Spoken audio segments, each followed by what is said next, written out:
or your appetite like the taste of grace. Pepsi. Fool! You just get what? What you hungry, man? You're the king of this. Like how up are the king of burgers. Taste rules your way at Burger King. The best tasting burgers under the...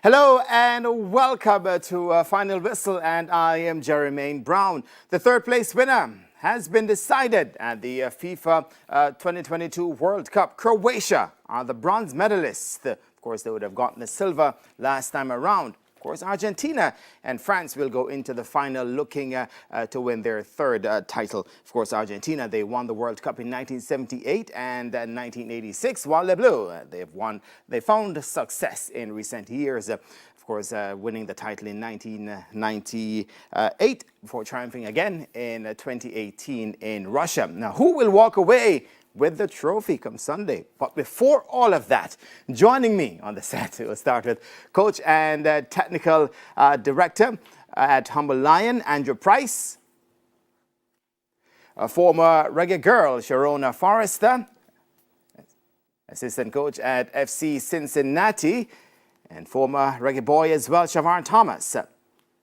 and technical director at Campion College, Eric Rademacher. The all-star team joins me for this third place discussion. Before that, though, also joining us on Zoom is Liam Henriquez. Liam, can you hear me? Yes, I'm hearing you fine. Loud and clear. And also, we'll be having assistant coach at Salal SC, Miguel Coley, as well.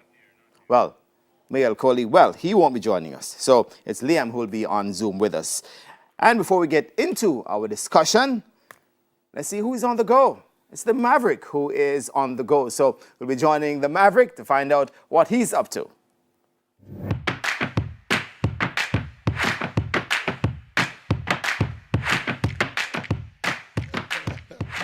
Okay, so it's the Maverick. It's the Maverick on the go.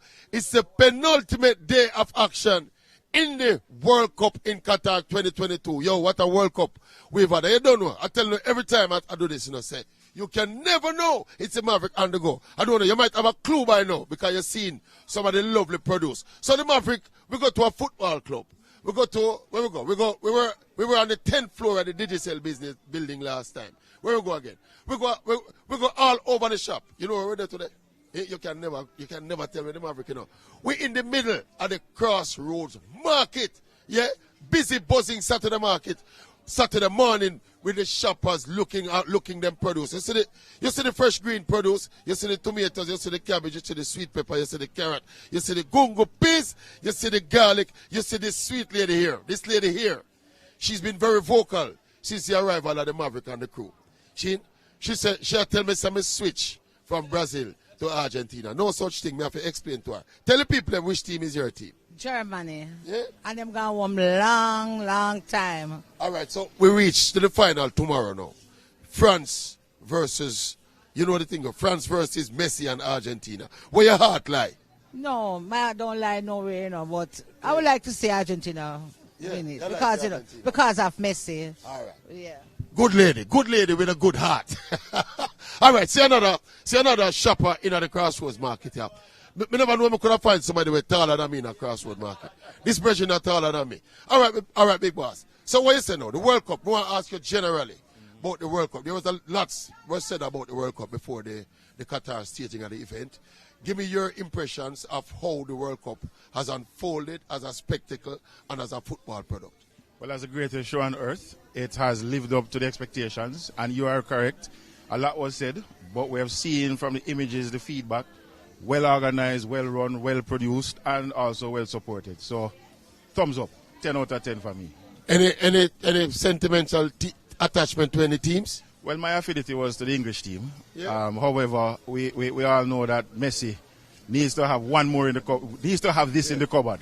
Yeah. And so once the English left, Yeah. You know, it's about Messi and Argentina. Sentimentally, even Brazil fans are saying Messi should get this one. Correct. And that for me is, if he gets it, wonderful. Yeah, man. All right. We see a lady around here so busy packing her bag with, is what that, Irish potato?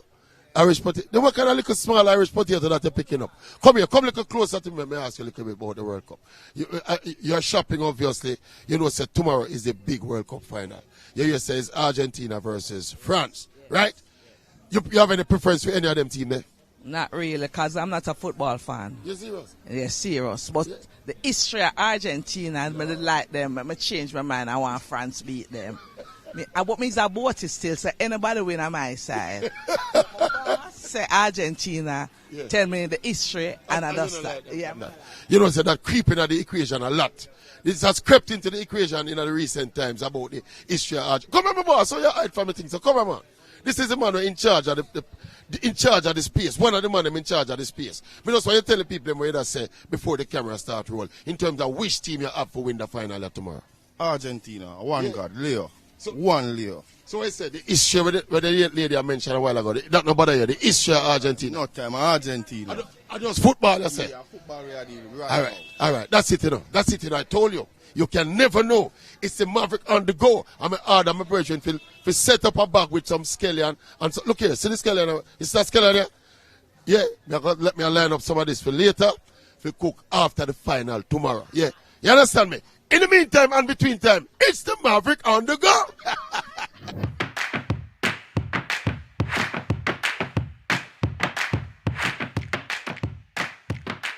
Right, so you never know where he'll go. Maverick on the go there, catching up with some fans in the crossroads in the market there. Of course, one man saying full 10 out of 10 for how the tournament has been organized and how the football has been played. And my panelists, well, they tend to agree with him. By the way, just a quick reminder that Croatia are the bronze medalists from this year's tournament. They defeated Morocco 2-1 a short while ago. Josko Vardiol in the 7th. Ashraf Dari equalizing for the Moroccans in the 9th. And then Mislav Orčić getting the winner there for Croatia in the 42nd minute. So Croatia, silver 4 years ago, bronze this time around. Certainly a golden generation for them. We'll head right into our discussions. Let me begin with Coach Price. It was always going to be a case of how these teams would be able to rise after their semi-final disappointments and how they'll be able to turn out mentally for this match. Your assessment of what you saw in terms of the tempo of the game, first up. It was a quite exciting match. You don't normally get exciting matches for the third place playoff, but it was definitely a very good match. I think both teams gave as good as they got from each other, but Croatia has that superiority in terms of the quality of their players, and that's the reason why they won today. But you can see the wear and tear on both teams coming into this game. We saw Perisic playing left back for the majority of the game. He's an attacking player. We saw at some point Amrabat had to drop from his central defensive midfield to central defense because of lack of personnel to cover in that central defensive area. So you saw the wear and tear on both teams. And despite that, they went out there and put on a good show today. And I think Croatia are deserving third place winners. Your take on the quality of the game we got today? No, it was most exciting, especially from the offensive aspect. You know, both teams probing, pushing the envelope, trying to get behind each other. I mean, 2 set-piece goals, opened the score lines, and it was, for the Croatia one, it was well worked. As you always say, from the training ground, beautiful goal. And then Morocco responded like they always do, you know. They're, I must say, and I must point out, any 10-year-old, 12-year-old, young kid right now watching that Morocco team, or if they're Moroccans, must be motivated and inspired. Yes. Like I was in 1998. So, you know, they have nothing to feel ashamed about being fourth. I would give them, I would say they are champions in my eyes, based on what they have done, based on what they have achieved, and it's beautiful. Sharona, I'm not sure who you had to win this match, but the Croatians coming out on top, and it felt that in some predictions I saw where folks felt that Morocco would have had just enough to get by a tiring Croatian team who, age-wise are a little bit older than the average age of the Moroccan team. But in terms of how things played out, your take on how this Moroccan team quitted themselves down to the very wire. I think in the 86th minute, they even got a chance there, a header that went just a little bit high. Well, I think this game is a fitness of the mind approach. And yes, the Croatians are older, but they're also wiser. And I think the Moroccan team were playing games instead of playing the game. You see, they're going down for soft contact. They're not fouls, soft contact. Right. I'm trying to get calls in and around the box, trying to get penalties instead of playing, But I saw Croatia doing that too, especially in the latter part of the game. Well, Croatia, I felt that their possession was a little more meaningful, especially in the final third. And I think Morocco wasn't getting that click and together in the final third. I think they're also, even though they're younger, they have more injuries. And it was evident today. So I think the Croatians just looked a little more threatening in the final third for most of the game. Everybody agree that the experience of the Croatians trumped whatever the Moroccans had to throw at them today? I would say maybe like a certain mental experience, where you're able to maybe be not as affected by, the disappointment of getting knocked out in the semis. But I think as we mentioned as well, when you see, Amrabat end up, they were literally searching for who else can play centre-back, who has played this position before. The bench, yeah. I think that is something that comes too much. But I want to point out that this match now, where players individually have to look at it and say, people look at this World Cup, Price has been saying it's a shopping window. And you're going to see here, still looking at, was it a one time, was it a one match, two match, lucky, you got hyped up, or is this actually a quality player? I think Ziyech is one of those players that got a lot of hype in the beginning of the World Cup, did good. But I think he could have used this match more as to kind of confirm, I should be starting at a big club. Like Chelsea where he is. Or even go to a next club and be a starter. But I think that today is he hasn't shown enough there. Yeah. I think now Guardiola, who I think had a great World Cup, yes, against Messi, he didn't have his best match, best performance. But he now took today and I say, you know what? I have to convince that it's not a lucky thing. I'm actually great. Got one in as well. So, look, there's a number of players here that you can look at, during the World Cup, and did their performance match today or fall off? And we're going to be coming back to this particular discussion, too, in terms of some of the players we saw. Liam, let me bring you in. Is it a case of the Moroccans running out of steam today against this Croatian team who, showed that kind of experience that would have been expected of them? No. I think Croatia were, just edged it. Having, I think, just more possession on shots. But it was a very open game. We go and you look at these third place matches over the years, and they do tend to be very open like that, as there's, not much on the line. But as we still say that, we saw the passion in the game, especially from the Moroccans, challenging every single decision, even after the game, going towards the referee and, really getting physical with the referee. So Morocco really put a lot into this game, and, we could see it then we're disappointed. Some bad refereeing calls, but I don't think Morocco per se ran out of the tank or legs. I think Croatia, like I said earlier, Croatia have the older players and they played the same amount of games. So I don't think it's fair to say that. I think must give credit to Croatia, who played the better game and took their chances, unlike Morocco, who actually got the ball to end this series today. Great job to them, but couldn't get the ball in the back of the net and lacked that finish in the final third that we've seen throughout the tournament for them.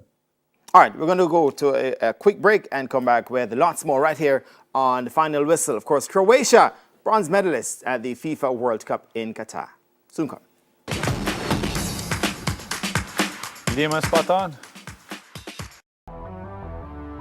Final Whistle brought to you by Digicel, Grace, Pepsi, and Burger King. Just 15 minutes, say status clear. Real long life, our story. The time by the Ministry of Health and Wellness is... Grace Foods got the taste that moves you. Yard and abroad, it moves you. Grace Foods, the taste that moves you. Feel the vibes and the time when the day Grace Foods from the end. Yeah, the taste that moves you.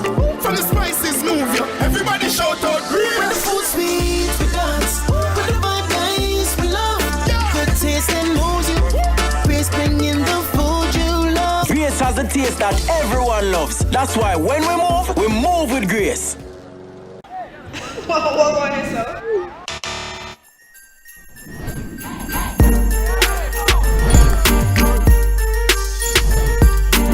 Because it's the season of giving, enjoy enough pickings this Christmas with a chance to pick and win your share of over 16 million in cash and prizes. Plus, get 25% off a 7 or 28-day Prime Rota bundle in the My Digicel app today. Enter to pick and win with Digicel this Christmas. Fool! You just get what? What you hungry, man? Me the king of this. Like how what are the king of burgers? You see when Burger King goes so boom and they make the beef patty well seasoned up and put it on the open flame, then them go so juicy pickles, tomatoes, freshly cut onions, crispy lettuce, classic. Every other burger still stuck at square one. Babe! 3 juicy Whopper right on time. Taste rules your way at Burger King, the best tasting burgers under the sun. Make money now with local City and Guilds and ABE endorsed certificates and Distinction College. Start new online and face-to-face classes very soon in our Make Money Now career courses and get qualified jobs worldwide or start your own business in practical pediatric, geriatric, and psychiatric nursing, phlebotomy and pharmacy technician, early childhood education, childcare, cashiering, call center, event planning, receptionist, customer service, housekeeping, waitering, food preparation, bartending, cake baking, plumbing, motor vehicle, electrical installation, air conditioning, makeup, hairdressing, nail technician, and cosmetology. No subjects acquired, no age limit. Register this week and get City and Guilds Maths and English classes for free. Call us at 3564167. Final Whistle brought to you by Digicel, Grace, Pepsi, and Burger King.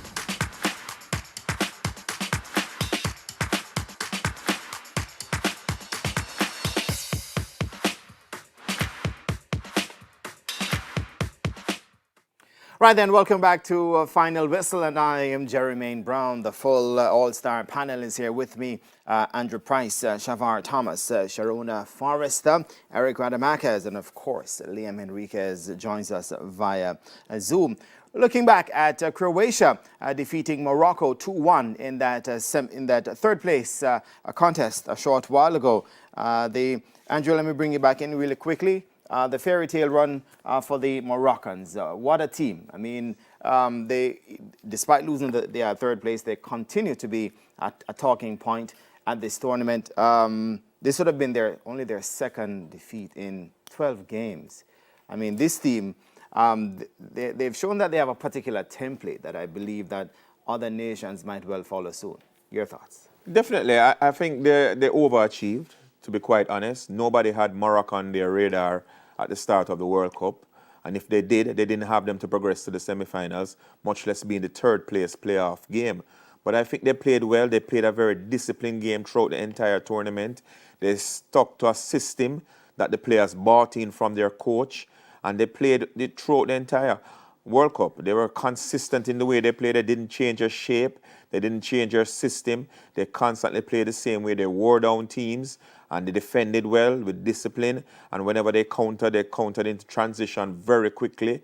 But they just needed a little extra quality, I think, and they would have progressed a lot further. But no shame in the game. I think Morocco did extremely well in the World Cup, and we are looking forward to see them continue to improve.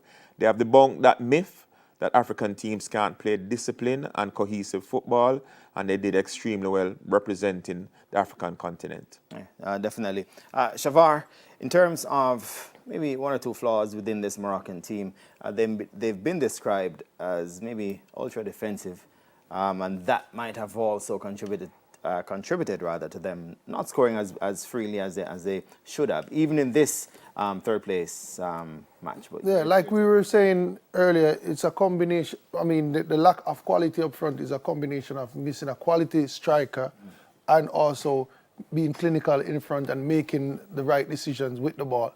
When they're in front or in and around the 18-yard box, sometimes it's a one pass too many, not a good decision in terms of taking a shot, slipping the ball, and it's just a combination of things, and it costs them, But what we have seen from them is something that they can build on. What they have shown, love for country, the passion that they play with, and their fans are behind them. I mean, they only can build on this and be stronger in the future. Yeah.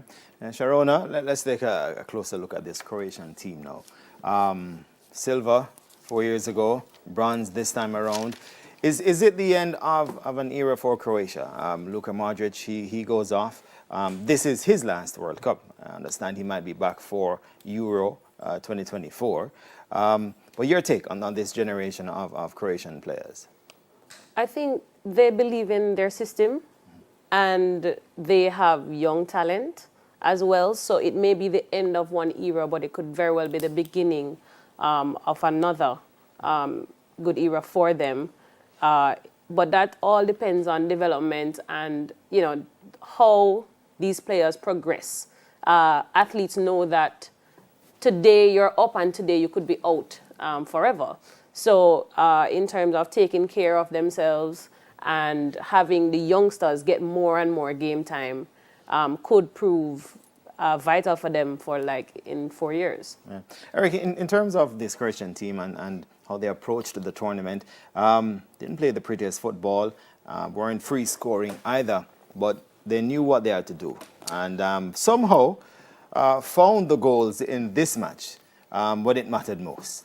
Yeah, I mean, overall, when I look at Croatia, you know, you can't go around Luka Modric. Yeah. And even when you look at, you know, the team and the stories behind it from last World Cup and they lost, then you see like Mandzukic, you see Rakitic, you see these players, Subasic, you see these players that retired that were kind of that generation, and Luka Modric really couldn't retire. It didn't win. There's too much pride going on and too much joy to play for the country. And I think as much as, you know, they like their system and they like their tactical approach, I think it's really crucial that they have a player like Modric with his personality that really leads the team and gives them a certain energy to continue. And as Sharona said, I think it's going to be very good for Croatia that Modric continued and that you now have new players like Gvardiol.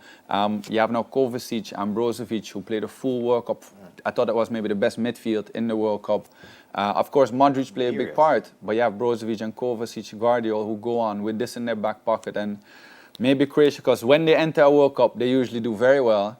Maybe they're going to be a regular contenders for years to come, because I like how I think Croatia as a country is able to believe in a player, in a something, and really go for it. So it was good to see them this World Cup. Interesting point you made there, because I saw where a few of the Croatian players were saying that they were inspired by the Davor Suka-led team from 1998. Exactly. And they were in the same group with Jamaica. So I think it's even when we talk about the African teams, the culture that they have and how it goes, and we have to realize the culture of these East European countries is much different with the war and what they go through. So they look a lot at these strong personalities that can kind of lead. And even though Modric might not be an outspoken person, but his determination to perform with Croatia is such a big thing. It carries a nation, it carries a country on their back. And as you say with Suka, I think that was similar back then. Yeah. And I hope for Croatia that they have a Gvardiol step up for the next 12 years who can carry it. Liam, let me bring in quite quickly. Do you think these teams were a bit more similar in terms of their setups? I mean, we've analyzed them. We've looked closely at the players they possessed and used right throughout the tournament. Do you think they were similar? And, you know, that this, in the end, in this third place playoff, made it that much more exciting? Yeah, well, you know, we've seen, especially in the latter, you know, knockout rounds, you know, both teams knowing that they lack the quality to play, you know, expansive attacking football against the likes of Argentina and France. So, you know, we've seen them, you know, in the latter rounds, you know, both sit back and try to hit on the counter. Morocco more so. I think Croatia have played actually, you know, a respectable brand of football. They have, you know, we've seen them go out and actually try to, you know, like some of the European teams like Poland, for example, really play some boring defensive football. But credit to Croatia who, you know, tactically set up nice, so they don't, you know, go all out and lose 8-0, but they, you know, set up nice defensively, but they do go out and still play good football attacking wise. And I think, you know, and Morocco is more defensively and hit on the counter, but you know, today I think, you know, Croatia's quality kind of just all right, Liam, Morocco. Fantastic game. So okay, all right, we're going to be coming back to you to finish up that point when we come back from this break. We'll go to a break quickly and come back with some more.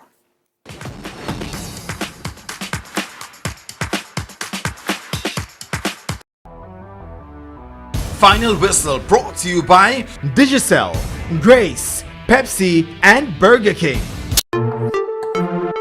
Grace Foods got the taste that moves you. Yard and abroad, it moves you. Grace Foods, the taste that moves you. Feel the vibes and the time when the dear Grace Foods from the end. Yeah, the taste that moves you. From the spices move you. Everybody shout out Grace. When the food sweet, we dance. When the vibe nice, we love. The taste that moves you. Grace bringing the food you love. Grace has a taste that everyone loves. That's why when we move with Grace. What one is up?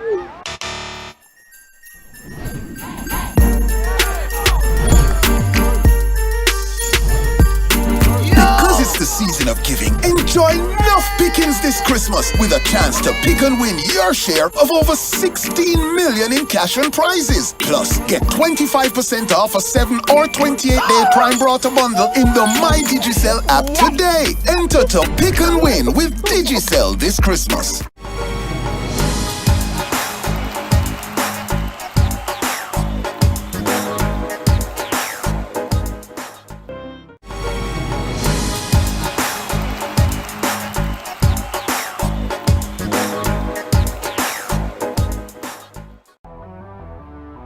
Final Whistle brought to you by Digicel, Grace, Pepsi, and Burger King.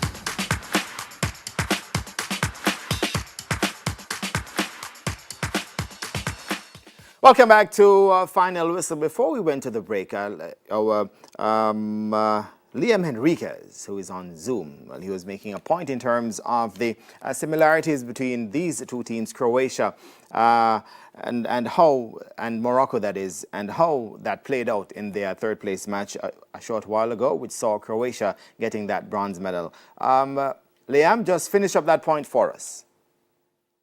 Oh, no, yeah, I was just going to say, obviously they both have played defensive football against, bigger sides, but Croatia have gone out and played respectable attacking football. Morocco more so sit back and hit on the counter. And today I think it was a fantastic game. And I think, Croatia's quality, two similar teams, but Croatia's quality overpowered Morocco. Came to the top. All right, we have two features for you. First up, FIFA President Gianni Infantino hailing Qatar 2022 as the best World Cup ever. Interesting, very interesting. We go to that, and when we come back, my analysts will give their views on what the FIFA president had to say. Unanimous praise of the FIFA Council for this World Cup, for the unique cohesive power that this World Cup has shown. The thanks to everyone who was involved, to, of course, Qatar, all the volunteers, workforce, all of you, everyone who has contributed to make this World Cup the best World Cup ever. And for the first time ever, teams from all the continents moved to the knockout phase, showing that there is something happening when we speak about football becoming truly global. For the first time, an African team, Morocco, an Arab team as well, reaching the semi-final stage of the World Cup. So again, congratulations. We had also, for the first time, a woman who refereed a match, Stéphanie Frappard from France. It was Germany, Costa Rica. And she did very well. Well, I will wait until the end of the final to judge this World Cup. But I think already now that the transformative legacy of this World Cup is that many people from around the world have come to Qatar and have discovered the Arab world which they didn't know, or they knew only for what was portrayed to them. And at the same time, the Qataris, or even the Saudis or the Emiratis, who also welcomed many fans from around the world, have prepared themselves to welcoming the world, have opened their houses, their doors, their country to welcome people, to welcome everyone from everywhere. And the main legacy is that those who came and those who were here to welcome them have actually discovered that what is said or what is thought or what is believed is not true. That you can spend time together and just enjoy and just have a good time and just know each other better. And these people, when they go back home, they will speak about their experience. The people who stay here, they will speak about their experience and they will open up more to the others. And I think this is really an important non-football legacy which this particular World Cup has brought. So that was FIFA President Gianni Infantino just before the final on Sunday, discussing the World Cup in its totality, but saying he'll wait until after the final before making his final pronouncement on the tournament. But in that interview, dispelling noting that the tournament thus far has dispelled a lot of notions and previous beliefs about Qatar and countries in that region and the entire region in itself. Sharona, let me bring you in. A point he made too was that for the first time ever we had a female refereeing men's World Cup match. Your take on that, and also a bit about, more in terms of what he said in terms of this tournament being a good advert for football. So I think in terms of the women refereeing, that's just a culmination of investment made and deliberate action in encouraging women to get into other aspects, not just playing, but refereeing and, all the other aspects of coaching, trying to get more of that in. But I believe being in Qatar, it just shows the cross-cutting nature of sports and that sports for peace and unity effect. You would think Arabs and Islamic states are very inflexible in terms of their laws because they are very strict. But when they can set aside a space to say, hey, you're coming to Qatar, you can have this space to have the game and you can be yourselves and you can enjoy. And that's them being accommodating. That's a big thing. In the Western world, how Arabs and Islam is projected, is portrayed, is very negative. So you don't expect to go and have these peaceful encounters. But it's until you go and experience it for yourself. And know they're on show to the world, and it's also good for them to show this is our culture. We're not just strict and all about negative, but we're also disciplined. And we can see reason, and we can meet you halfway. So I think that's good for them politically. Eric, in the build-up to the tournament, a lot was being said about women's rights. A lot was being said about even the use of forced labor in building some of the stadiums for this tournament over a 4-year to 5-year period. But in the end, those didn't prove to be too much of a distraction. I'm happy we didn't spend too much time talking about, because as we say, what is being portrayed to us is often not even the truth. What is the truth we don't know. Often we don't really get to know it. But I think when we look at our experience there, the persons that have been there, the stories that we get from those persons, we can agree with what Mr. Infantino is saying. I say, outside of the football, which I think maybe even football-wise, it's competing to be one of the best World Cups. Outside of that, really what it has shown us, as he's been saying, and Shona saying as well, that we're all humans, like we can all hang out together. We just have to be open and we'll come together and we find a way that we can be together even though we have differences. Be respectful. And I think that's something that, whether it's the Western media that don't want us to be happy with them, or whether maybe over there they portray the Western world bad, it's something now that football, we say, I don't care. I want to watch the World Cup, so I'm going to go. And it allowed us to really see where we can get along with each other. So I'm very happy even that it's being pointed out by the president, because as a world that's humans, outside even football, we have a lot of progress to book. And if we can use football to make that progress, then that's amazing. Even though it's not easy for us to watch the matches. You know, European countries usually have a lot of fans. No, not as much, but it's part of sharing it as a global sport. So, Coach Price, very well done. Do you think football has won in the end in terms of this tournament? Most definitely. And it's good when the sport conquers political activism.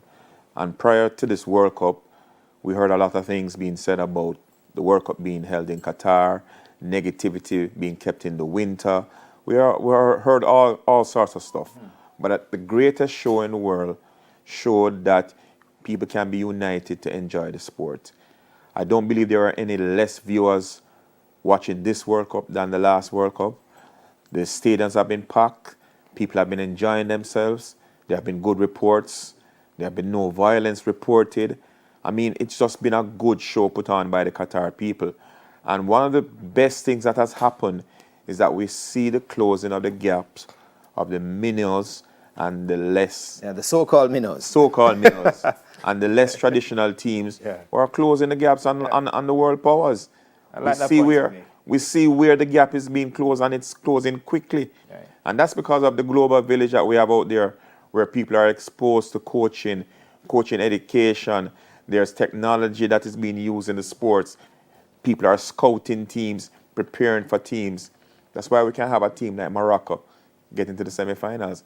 And that is a good vehicle for the advertisement of football. Yeah. Also the sharing of information. Oh, most definitely. Like the player give me a player the other day. Yeah.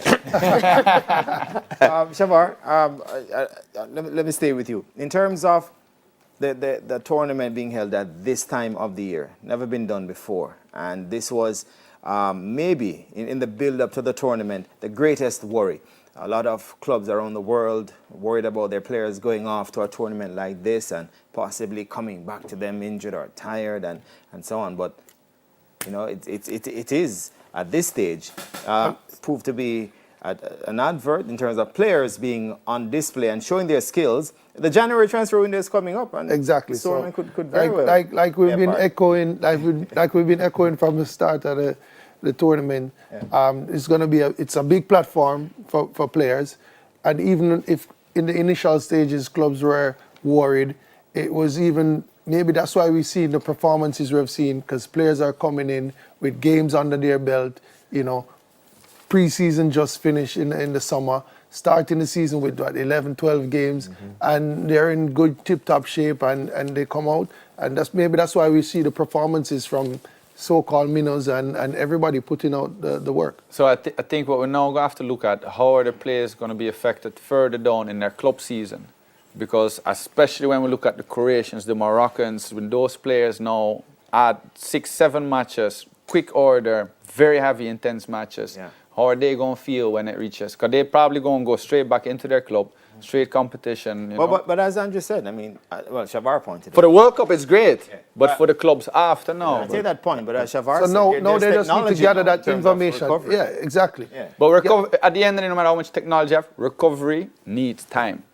Rest is a crucial part of it. And yes, you can speed it up with certain hydrotherapy and chambers and this, but you need time. Rest is key. And when you are a quality player for a Champions League side, you're not going to have time. And as we usually see in the season, when it reaches to April, May, the teams that advances in these knockout competitions are teams with deep squads, because you're going to be heavy on your body. Right. And I'm not saying it's wrong because of it, but we're happy now. But the clubs are going to feel the effect of this work, or the players that were in the World Cup further down the club season. As I said, two things: deep squad and man management. That's what it's going to. So you know, have a compromise as a club on your quality players, because you have to kind of, as I say, have a deep squad. So you have to compromise. So you're going to have to certain players get rest in. But it's a part of it. It's an excellent point, Liam. Coach Rademacher has just made a point about maybe the tournament, maybe months from now, might prove to be tiring for some players who would have taken part. But for you, what other disadvantage would you say this tournament has presented? We've looked at the pros. Let's look at maybe a few of the cons now in terms of a disadvantage that you probably would have observed and that might materialize months from now, if any. No, that's what I was gonna say. That point by Eric is fantastic. I think we definitely are going to see some issues in club football when we return to club football. But some players, having camps in like Dubai and like playing friendlies and getting their rest. Or then you have players like Amrabat who has been running non-stop. So I definitely think there's going to be something there in club football. I think there might be a little bit of a struggle there for some players when we return to club football. Hopefully, it won't be too long and we'll get back into the flow of things properly and it won't be, too big of an issue. In terms of the fan standpoint, it was the first Winter World Cup. It's the first time for everything, but I don't think anyone really, wants it again. I think people want a summer World Cup. World Cup has always been a summer thing. You think so? Especially for me as a student, having summer, being able to watch the games versus having school majority of the World Cup and not get to watch the games. You don't want another Christmas World Cup. Get to watch them, but having to not having the free time as I would for the summer. But I think Shavar made a fantastic point. People before this World Cup looked on the fact that it was in the middle of the season and as a bad thing for the World Cup. They said, players are gonna be tired from already played half a season per se. But I think Shavar made a fantastic point about the fact that players have they've come right off the back of a season, so they're ready for the World Cup. Whereas during the summer, they have a little break and then they come back, play a friendly or two, and they might not be ready. So I think Shavar made a great point. And a specific example of that is like Messi and Ronaldo. Messi has been playing week in, week out for PSG, scoring goals, comes in, has a fantastic World Cup. Whereas Ronaldo, not been playing for Man U, just been having interviews with Piers Morgan, comes in, doesn't have a great World Cup. So I think a great point from Shavar. And there are positives and negatives to this World Cup. All right, excellent, Liam. All right, we're going to go to a break. And when we come back, we'll bring our viewers in. And also we hear from the referee who will take charge of Sunday's final. Soon come.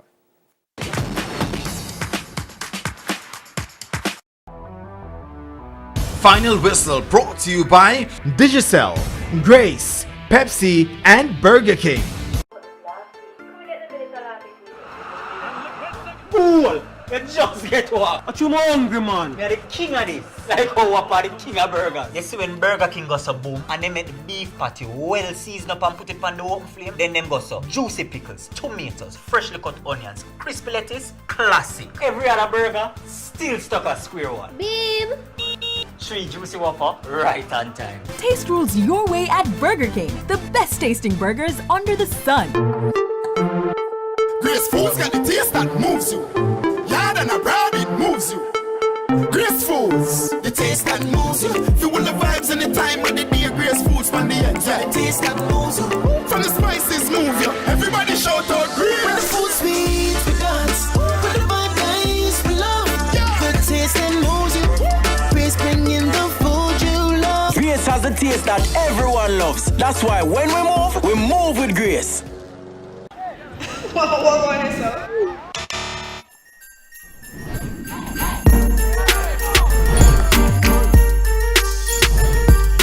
Because it's the season of giving, enjoy enough pickings this Christmas with a chance to pick and win your share of over 16 million in cash and prizes. Plus, get 25% off a 7 or 28-day Prime Brota bundle in the My Digicel app today. Enter to pick and win with Digicel this Christmas. Make money now with local City and Guilds and ABE endorsed certificates and Distinction College. Start new online and face-to-face classes very soon in our Make Money Now career courses and get qualified jobs worldwide or start your own business in practical pediatric, geriatric, and psychiatric nursing, phlebotomy and pharmacy technician, early childhood education, childcare, cashiering, call center, event planning, receptionist, customer service, housekeeping, waitering, food preparation, bartending, cake baking, plumbing, motor vehicle, electrical installation, air conditioning, makeup, hairdressing, nail technician, and cosmetology. No subjects acquired, no age limit. Register this week and get City and Guilds Maths and English classes for free. Call us at 3564167. Final Whistle brought to you by Digicel, Grace, Pepsi, and Burger King. Right then, welcome back to Final Whistle. Our viewers can join in on the discussion. Call 733-246126. So that's 733-2461 through to 6. We have an interview with referee Simon Marciniak, the Polish referee who will take charge of Sunday's final between France and Argentina. So let's go to that, and in between we'll bring our viewers in also. Let's take a look.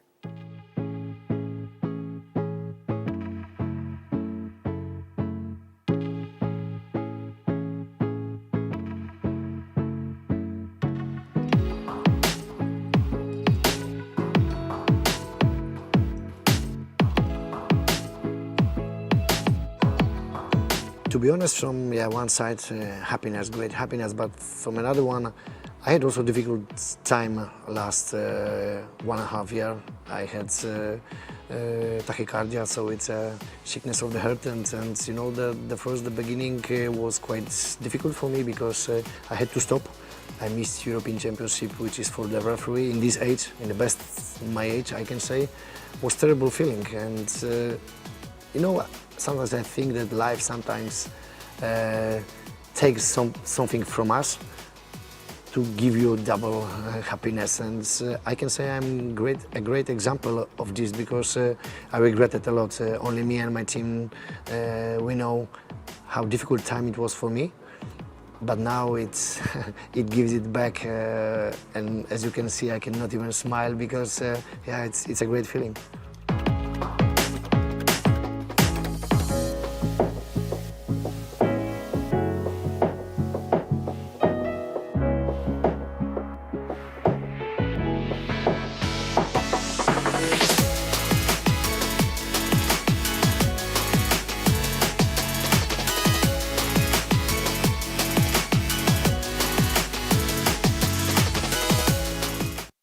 So, lovely feature there on referee Simon Marciniak, the 41-year-old Polish referee who will be the man in the middle in that final between Argentina and France come Sunday. Once again, reminding our viewers they can join in on the discussion by calling 733-2461 through to 6. So 733-2461 through to 6. All right, so we're going to begin our discussion now on the previewing tomorrow's grand final, Argentina versus France, the defending champions who are looking to be back-to-back World Cup champions. They are already back-to-back finalists, the French.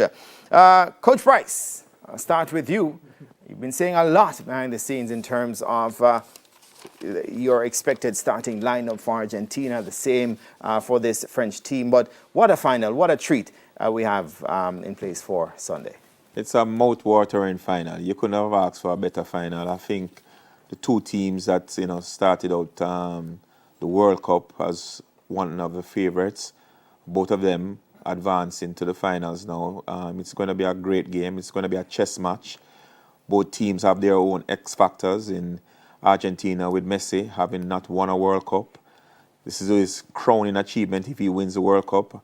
And Mbappe looking to be the second player at his age to have won 2 consecutive World Cups. So it's going to be an exciting game, and I don't want to make too many predictions, but I think the public should watch that game. It's going to be very exciting. they'll definitely be tuned in. Shavar, your early expectations of this contest? Well, I expect Argentina to come out on top, as Coach Price And why said. say you? I'm half Argentinian. But no, I expect them to come out on top. But it's going to be a tough game. It's two good teams, very good teams, well-coached teams. And for me, it's 3 things that's going to make the difference. It's the battle, who wins the battle in the midfield, and the tactical in-game decision by the coaches. And so far, Deschamps have proven to be a tactician, in making really good decisions and making the right changes at the right time. And the clear as day, the X factors, Mbappe and Messi.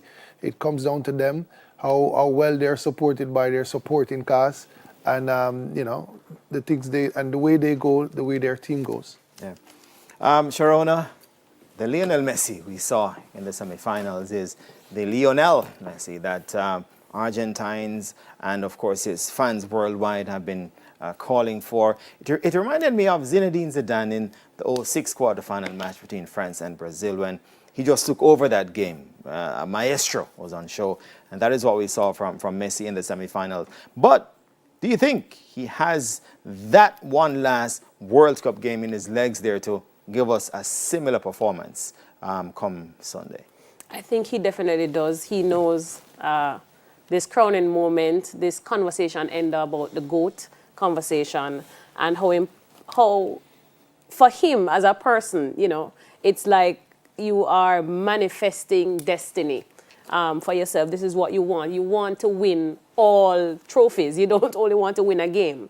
And I think he works well under pressure, and he has proven that I am older, I'm wiser, and I'm still fit. And I think that would be interesting. I think for France, I know we speak about Mbappe as an X factor, which he is, but the workhorse is really Griezmann.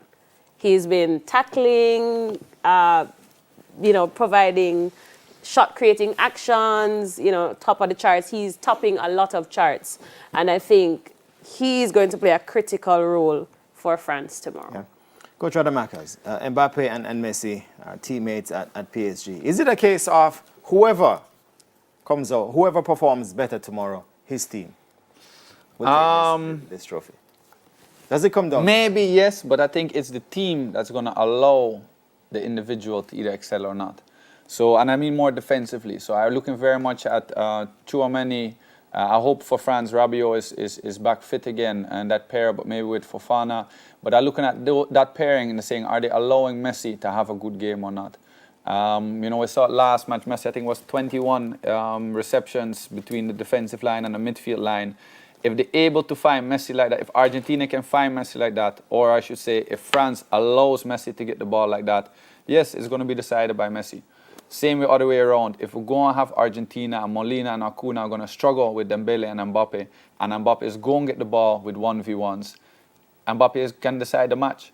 So I'm really looking more now the opposites. I'm looking at Hernandez and I'm looking at Koundé. I'm looking at Tchouaméni and Rabiot or Fofana. How can they stop these individual class? I like what Shavar said. The tactical decisions in game I'm going to look at. I do like to point out, as much as France did good with Deschamps, I loved it when Argentina switched up against Netherlands and went with a 3-man backline, with a 2 wing backs or 5-man backline, and it worked. So I think both teams, both coaches have shown, hey, we're not just sitting here with a pre-made-up plan from before the World Cup. We're seeing what happens. We adjust to it. We look at our personnel. I think Argentina had to switch around a lot with their players during the World Cup, and I think almost every adjustment they made worked and then got better. Yeah. So it's going to be very interesting to see. And as Price said, you know, if you're missing this match, you must not like football, because everybody who likes football should be watching this. And tell you who likes football, Liam, who is on Zoom.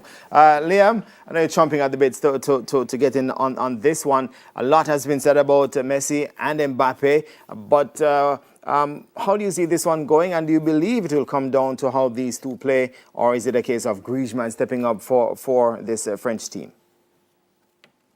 No, I think I know we look at the X factors, you know, going to big finals like this, and then we end up seeing them getting locked down by the defense. So I think it's more of a team as a whole overall.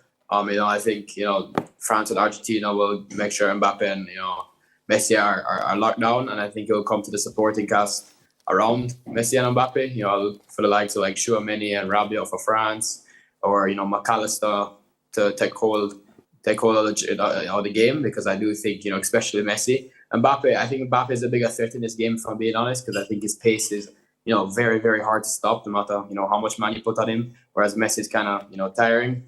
But, you know, we look at the depth of both of these teams. You know, we speak about the depth on France's team, but, you know, Argentina do have similar depth, especially in this tournament, you know, with the likes of Dybala, Di Maria, Lautaro Martinez on the bench. So it's going to be a very, you know, interesting game. I'm looking at the win probability right now. It says 35% Argentina, 34% France, and 31% extra time. So it's going to be a tight game. And I think it'll just edge it. All right, thanks, Liam. And I want to say thanks to Coach Andrew Price. Of course, thanks to Shavar, thanks to Sharona, and thanks to Coach Eric Radamakas. We have to go, but remember, join us again tomorrow right here, same time at 10 for that grand final, Argentina versus France. And we'll have both a pre- and post-game review of the match. And I am Jermaine Brown saying thanks for watching.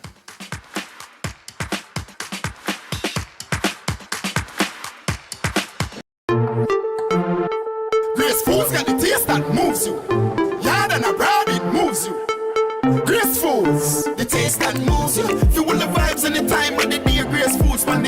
taste that moves you. From the spices move you, everybody shout out Greece. When the food sweet, we dance. When the vibe nice, we love. Good taste that moves you. Grace bringing the food you love. Grace has the taste that everyone loves. That's why when we move with Grace.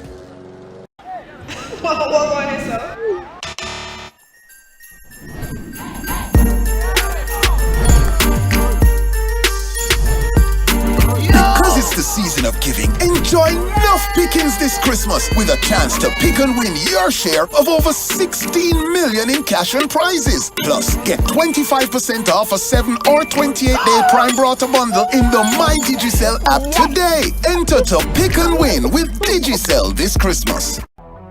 Final Whistle is brought to you by... Get 25% off a 7 or 28-day Prime Brota bundle in the My Digicel app today. Enter to pick and win with Digicel this Christmas. The taste that moves you. Nothing moves your vibe, your mood, or your appetite like the taste of grace. Pepsi. Cool! You just get what? What you hungry, man? You're the king of this. Like how I are the king of burgers. Taste rules your way at Burger King, the best tasting burgers under the sun. Great Moments in Sports is brought to you by Spicy and nice. It is just right. Chunky, delicious. Also nutritious. On this day in 1958, in the second test against India in Kanpur, Barbadian pacer Wes Hall took 5 wickets for 76 runs to lead the destruction of the Indian team, who were dismissed for 240 in their second innings to give the Windies victory by 203 runs. Hall was supported by Trinidadian Jaswick Taylor, who took 3 for 68. It was the second 5-wicket haul for the Barbadian speedster in the match, as Hall had taken 6 for 50 in India's first inning for a match return of 11 wickets for 126 runs. Great Moments in Sports is brought to you by Spicy and nice. It is just right. Chunky, delicious. Also nutritious.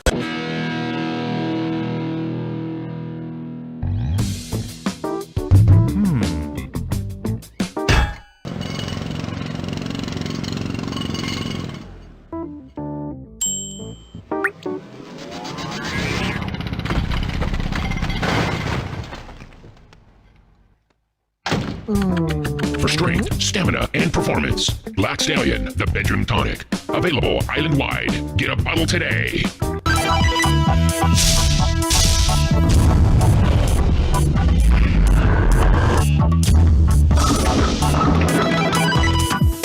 Up next, the Supreme Ventures Lottery Draw.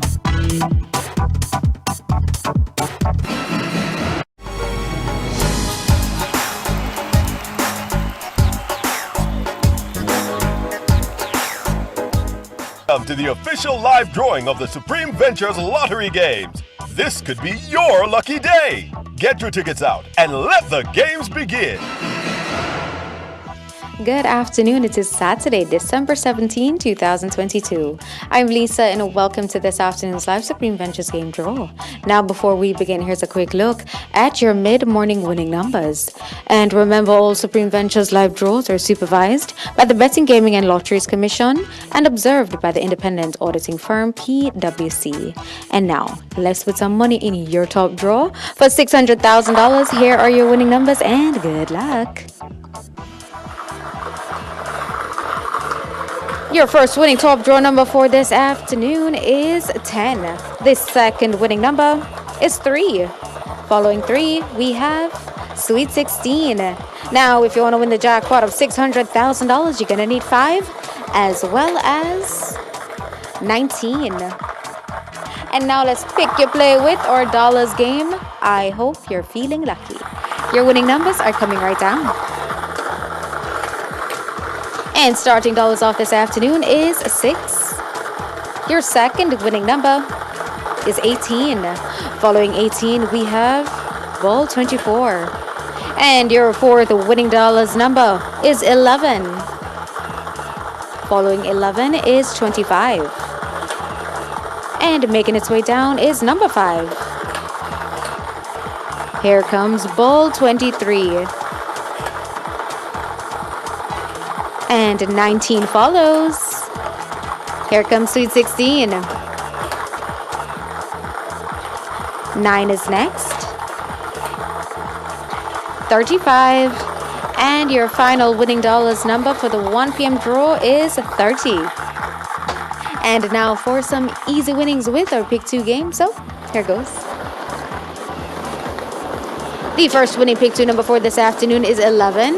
The second winning Pick 2 number is 20. So 11 and 20 are your winning Pick 2 numbers. Now, up next, you can play it 3 ways. It's Pick 3. Your first winning Pick 3 number is 1. The second winning Pick 3 number is 8. And your third and final winning Pick 3 number is 9. So 1, 8, and 9 are your winning Pick 3 numbers. Now let's turn up the winnings with Pick 4. Your first winning Pick 4 number for this afternoon is 1. The second winning number is 3. Here comes the third winning number. What will it be? It is 5. And finally, we have 3. So again, your winning Pick 4 numbers are 1, 3, 5, and 3. Now, it's easy for win. So let's heat things up with Hot Pick. Here we go. And this afternoon's winning Hot Pick number is 2. Congratulations to all Hot Pick winners. Again, your winning number is 2. And Cashpot Money Train are on. Now, this week, you can win $280 for every $10 winning Cashpot bet. Let's get ready to play our Cashpot game for Saturday, December 17, 2022. Now, you live to play it, but can you win it? Get ready to be a big Cashpot winner, and let's see what this afternoon's winning Cashpot number will be. And this afternoon's winning Cashpot number is 28. Congratulations to all Cashpot winners. Again, the winning number is 28. And now let's make it winnings. Good luck. Here it comes. And the Mega Ball has been selected. And it's now time for some monster winnings. Good luck to you. And what will be selected this afternoon? Here it comes. Let's see what color will be selected. And a white ball has been selected. So remember to go Mega and Monster 6 times per day for Cashpot for more chances to win. So again, your winning Cashpot number is 28. The lucky mark is foul. And for Mega, the Mega Ball has been selected for Pick 3, Pick 4, Hot Pick, and Cashpot. And for Monster, a white ball was selected for Cashpot. So now let's have a look at this afternoon's winning numbers. And of course, congratulations to everyone who won. And a big congratulations to our latest Lotto millionaire, who won the jackpot of $190 million. The lucky winner purchased their tickets at Mile Gully Liquor Store, Manchester. So check your tickets now. You could be our latest millionaire. And it is a lot today, and the jackpot is all of $29 million. So get those tickets early. And please come back at 3 p.m. for more games you love to play.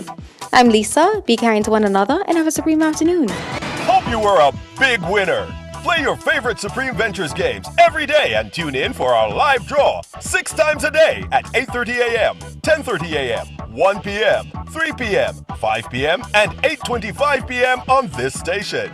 Supreme Ventures, making winners every day.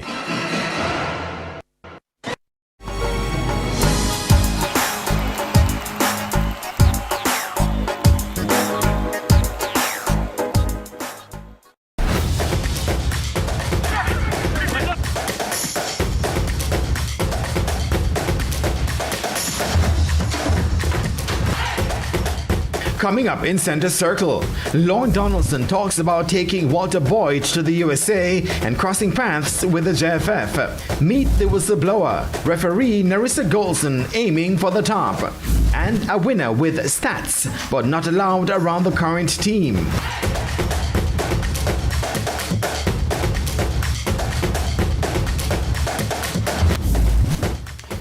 Hello and welcome to Center Circle, and I am Jermaine Brown. Last week, Reggae Girls head coach Lorne Donaldson spoke about his early days in football. This week, we'll hear how he and the JFF had their differences in the 1990s. When Lorne Donaldson hung up his boots and went into coaching in the USA, one of the first things on his to-do list was to sign a Jamaican player. And so, he made the trip back to the land of his birth. But it wasn't easy to sign the player he wanted. That player was Walter Boyd. Boyd with it. At the time, he was suspended from the national team. And he was suspended because there was some stuff with him on the JFF, and he had to go make some money, and the guys weren't getting paid, and he had to go make some money. It's a story. He had to go make some money, and he missed a few training sessions or a trip because he had to go make money. And I said, so I called up Leighton Duncan. I flew down. I said, Leighton, this kid Walter Boyd, I need to see him. He's suspended. I want him to come over and train with you. And Leighton in his, Lord, you know I can't go against the JFF and I can't do that. I said, he's 19 years old, we're helping a kid. Can't do that. I went back the next day and I said, Leighton, coach, you have to give this kid a chance. And he said, I'm doing it only because of you. I said, yeah, it was good. You know, and I promise nothing is gonna be here. So I went over to Nannyville, meet Walter, tell him to come to practice. And he showed up, and I said, I want him. But it was to get him out of Jamaica. Because now we got to get him released by the Federation because he's suspended. So the great Leighton Duncan went in and speak up and said, give him a chance to go. The time he's kind of like the first Jamaican coming out now, give him a chance to go. So Walter was there for 4 years, and it's a legendary 4 years. I think he played his best football. You know, and everybody questioned his discipline, but he had a bucket of players behind him to kind of bring him in when things were going sideways. You know, and for 4 years he was brilliant. According to Donaldson, it wasn't easy for Boyd to get over what happened between himself and the JFF. We played Jamaica that same season. It's a young Jamaican team. Andy Williams was on that team, he was 16, young Jamaican team. I think Downswell was coaching them at the time. They came up, and I said, Walter, you're gonna split half with me and half with Jamaica. And he said, I don't want to do that. And he said, no. And I think he scored a hat-trick against Jamaica. I think we won like 5-1.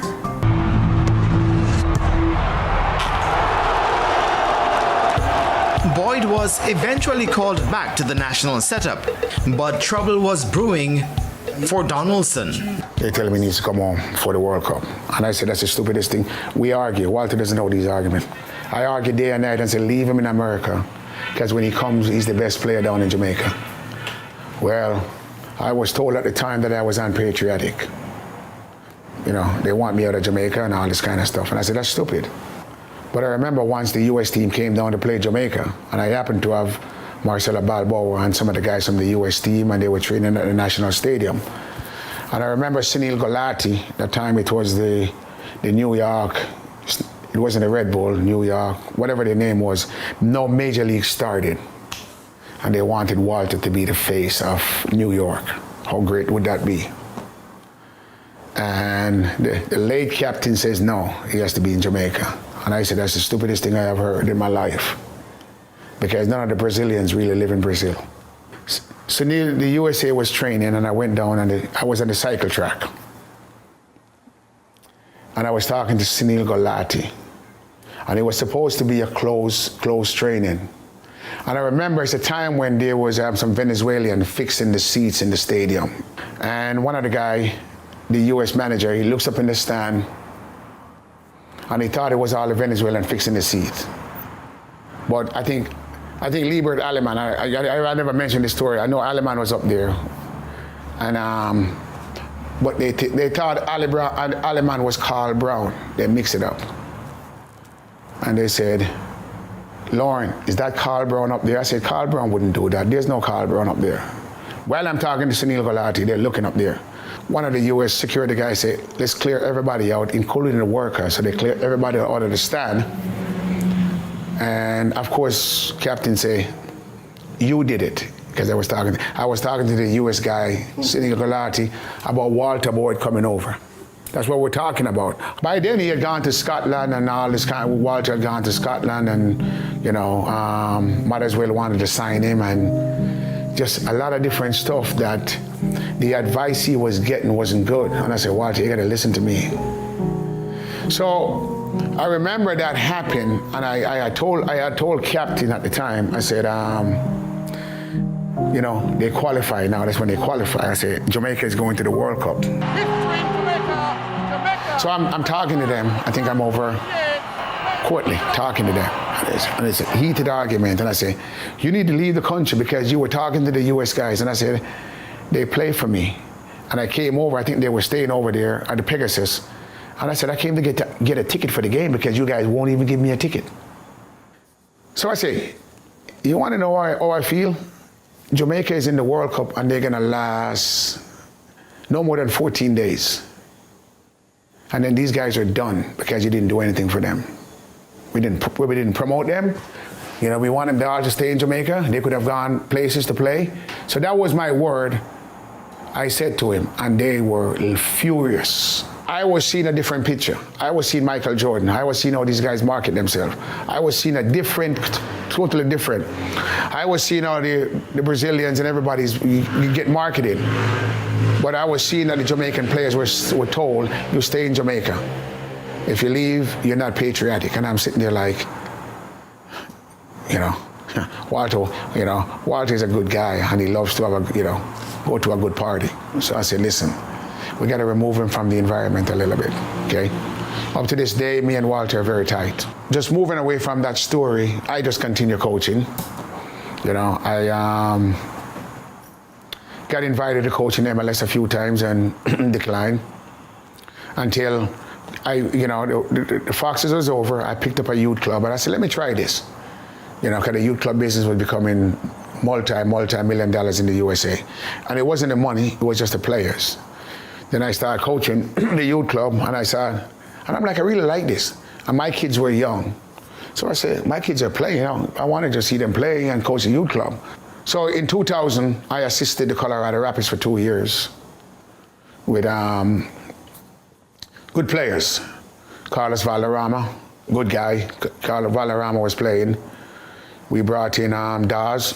You gotta get a Jamaican guy. Chris Dawes. Chris Dawes came in after the World Cup. You got Robin Fraser, Jamaican guy, would play for the USA playing, Marcelo Balboa. John Spencer from out of Chelsea. Good guys, good guys playing. And I'm like, you know what? They allow me to continue with my youth stuff, which was good. I was right there, I could do both. I started turning out now national team players, I have, the Eaton Orvet, the goalkeeper, 5 years old. He's in the, he's the first male player from Colorado to make a World Cup squad. Colorado have a lot of good players, but I didn't realize it until 3 days ago when they put it out. Eaton Orvet, the first male player, he's one of the goalkeepers. So we start turning out players, you start sending players to college. We average about 50, 55 players getting scholarship to college. And I enjoyed it. Even though I got more calls, 2 years with the Rapids and I was done and I'm like, forget it. I moved on from that and just keep doing my youth stuff. People still say, let's come coach. In our final talk with Lorne Donaldson next week, we'll tell you how he got involved with the Reggae Girls.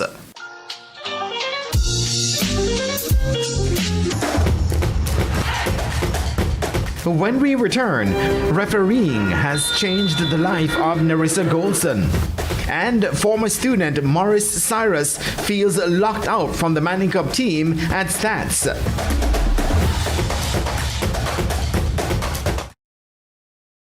Sri Raghavendra Swami Astrological Center, international famous advisor from generation to generation. Hindu philosopher Master Durga. Don't let your issues hold you down. Get the advice to help. Visit us today and get advice on love, relationships, career, travel, horoscope, business, and so much more. All are welcomed. Consultancy only by appointment. Call Master Durga at 876-214-5575. Located in West Green, Montego Bay, Jamaica. Have a holly jolly Christmas. Give him a holly jolly Christmas this year with a totally male spa package for the jolly little ones and big ones alike. Choose from our list of Christmas packages available on our website, totallymalespa.com, or create your own. Purchase our gift cards online or in spa, or book his holiday appointment early. Call 876-285-1750 or 876-906-MAIL.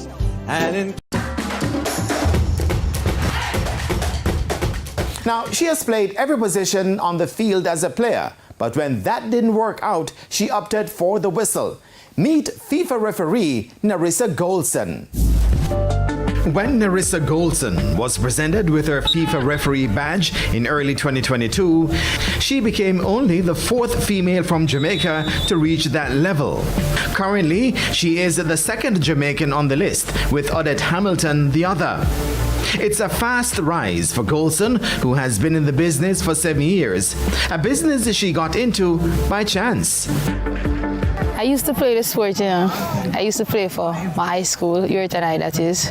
But then when you realize that the sport is not for you, then you have to go elsewhere. So I was invited to become a referee from Awards Tenet. Yeah, 'cause girls is players too.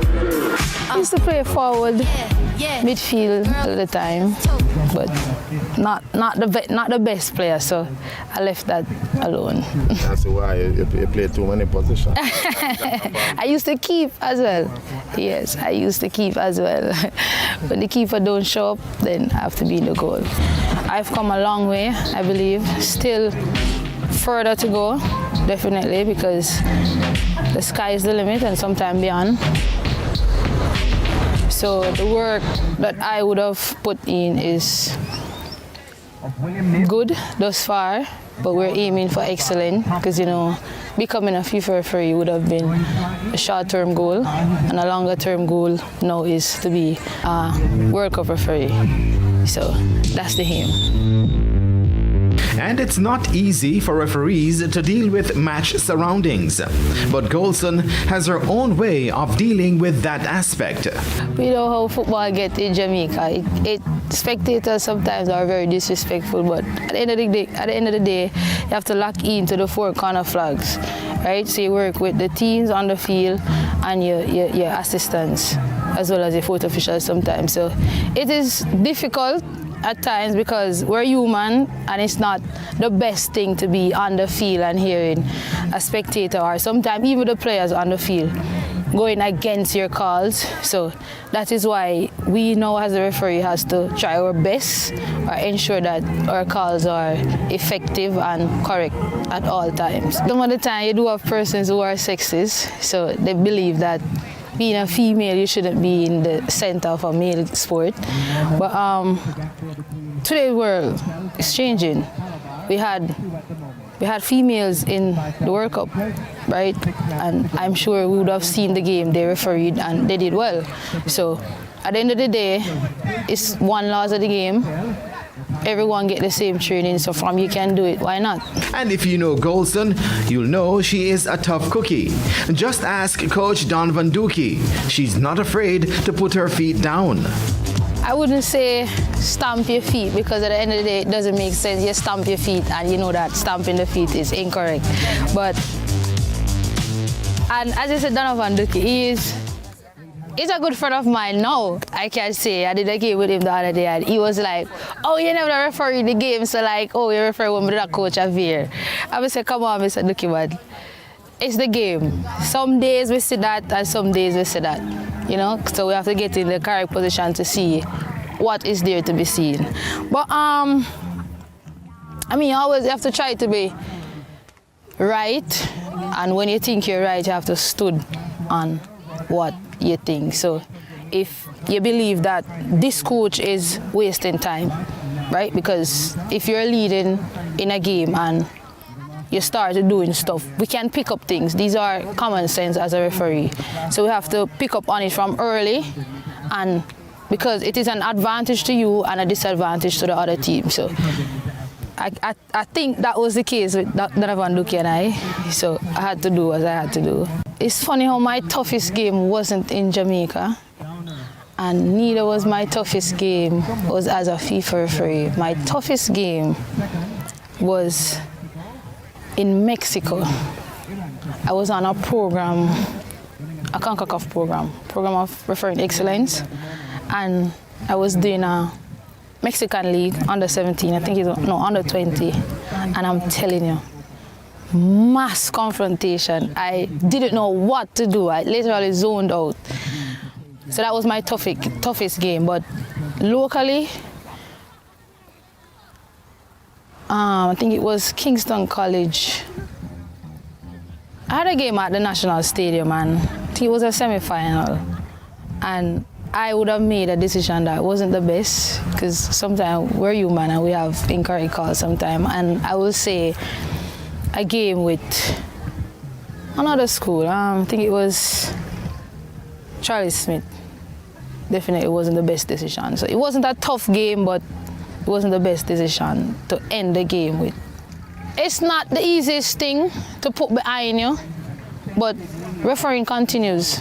So you have to admit and accept and know that what you did, it happened to the best of us. So go forward now, reset.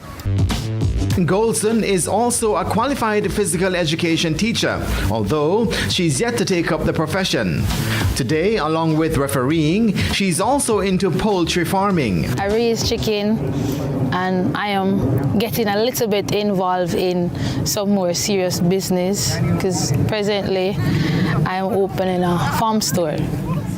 Yeah, so I'll be having the official opening on the 23rd of this month. So yeah, I raise my little chickens and sell them.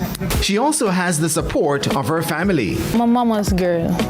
Yeah, I'm definitely a mama's girl. And a daddy's little girl as well, but I stick more to my mother. If she's here, or if she was here, she would have told you that refereeing would have caused her to buy her first vehicle, because I had invited her to a game that I was a fourth official on the Premier League finals with Waterhouse, yes, that game. And it was a riot, pandemonium in the National Stadium. And after that, she said, no, I'm gonna have to buy you a car, because after this game, how do you get home safely? You know, so yeah, my mommy is my person. My sister, definitely supportive. I have two brothers. My families are very supportive, very, very, very supportive. Whenever I leave the country on international duties, they're the one who have to take care of my babies in my coop. So yeah, my family is supportive. And Golson is grateful as refereeing has changed her life.